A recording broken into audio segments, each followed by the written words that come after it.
All right, guys. So Salt-N-Pepa. So back in May of 2025, they had filed a suit against Universal Music Group, and they alleged that Universal Music Group was holding their music hostage by not allowing them to reclaim control of their music's intellectual property.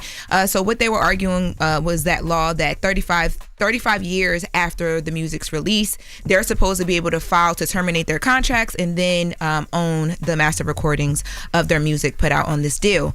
Now, Universal Music Group pushed back, and they said, no, you can't do that because you guys didn't originally sign the contract, so you don't have the power to then ask to terminate the contract to then own the master recordings. So Universal Music Group asked for that lawsuit to be dismissed. A judge has granted that dismissal, and the dismissal after being reviewed, the judge granted it because the judge says that Salt-N-Pepa had ownership.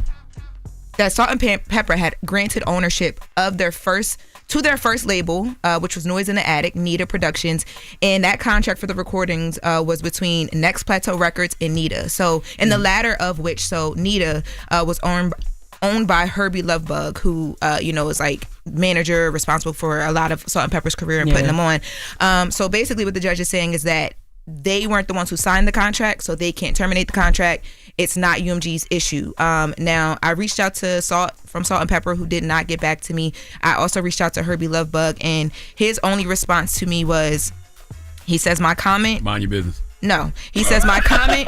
He says my comment is this question: why didn't Nita file for termination? And basically, what he's leaning in on is if that is true, we would have just went about it that way. So there will be some more arguing here, because one of the things that Salt-N-Pepa has been saying for a while, even when they did a sit down with Good Morning America before they did the Rock and Roll Hall of Fame, is that this contract is from like 40 plus years ago, and they're being held to things that make no sense at this point. So. I haven't heard from Salt-N-Pepa directly, but I mean, I can only assume that this fight isn't going to stop here. Yeah, well, so they get what they deserve. Yeah, and Universal Music Group has run on the record to say, and even after this, they released another statement saying that they've tried to mediate this behind the scenes outside of this lawsuit. They want Salt-N-Pepa to be paid. They want their legacy to, be amplified and all the things. Right. And they were trying to figure out a way to pay them directly, but obviously that wasn't enough for Salt-N-Pepa. So they decided to, take matters into their own hands. I just don't understand why everybody wants to exploit everybody. Like, that production company shouldn't want to exploit Salt-N-Pepa. They done made so much money off of them. Like, why not at this point, do something that is fair and equitable for everybody across the board? Right.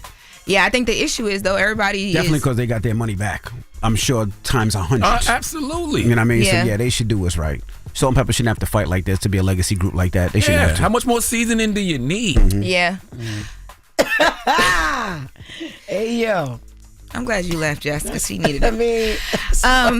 So in other news, speaking of potential exploitations, so there was a story that DMX was going to be ordained as a minister.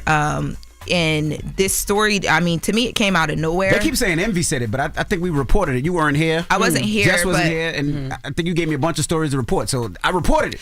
Well, it had nothing to do with me. So I don't remember that story. Yes, you did. I don't know where this. I don't remember you reporting that story. Yeah, did you? I think I did. Up here. Okay, well, look. If you want to, okay. If you want to be the one that said DMX is a minister after death, I'm not throwing it on Envy because they're. I'm not gonna take that from you, Envy. Go ahead, continue on. Just ignore him.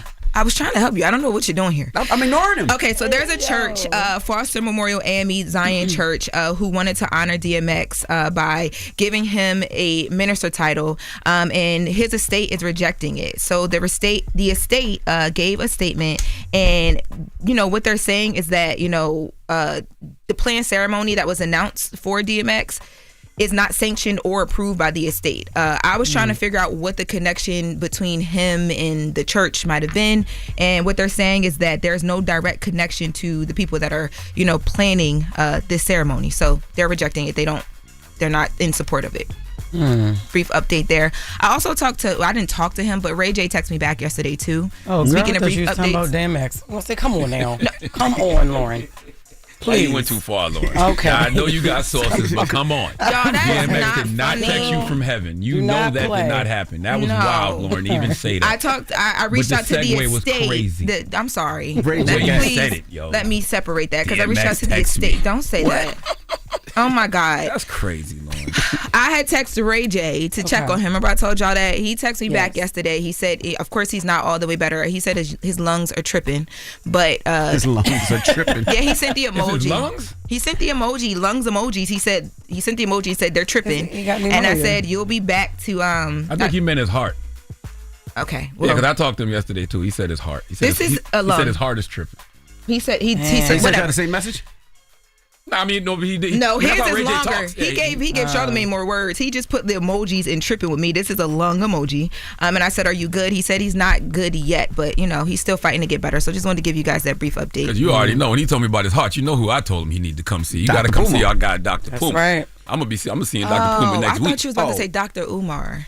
All right, oh man. my goodness, Don't man. Before we go there, I want to shout out to Dr. Puma too. So if you don't, explain to people what Dr. Puma does. Dr. Puma has something called the Soren heart scan, and I'm telling you, man, it's like a 4-minute procedure, and you go inside this machine, and he can look at your heart from a 3D perspective, and you can see everything that's in the arteries. You can see blockages, all types of stuff. That's right. It will really put your mind at ease if you're a person who, just always is dealing with some type of feel like you're dealing with some type of heart issues. And not only that, when I was dealing with the stuff with my daughter, I called Dr. Puma because we were transferring from Jersey to the city. And advocates are important. And he called like a bunch of specialists and had them there waiting for them.